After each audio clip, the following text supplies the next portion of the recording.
Yo, what's up? Magandang araw. Update muna tayo ngayon. So, post ko lang tong video na to. Siguro mga 2 buwan na to bago to na video.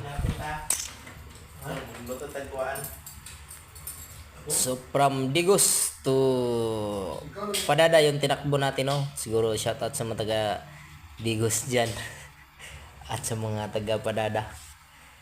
Shoutout sa inyo. Ilang kilometro kaya yan? Comment down below kung ilang kilometro yung galing Digos. Rojas Extension patungong Padada 7-Eleven.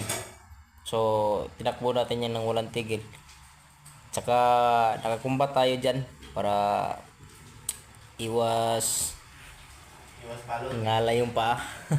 Kasi mas maganda kasi yung mas mabigat yung paa mo. Kasi pag padjak mo is mararamdaman mo talaga yung force.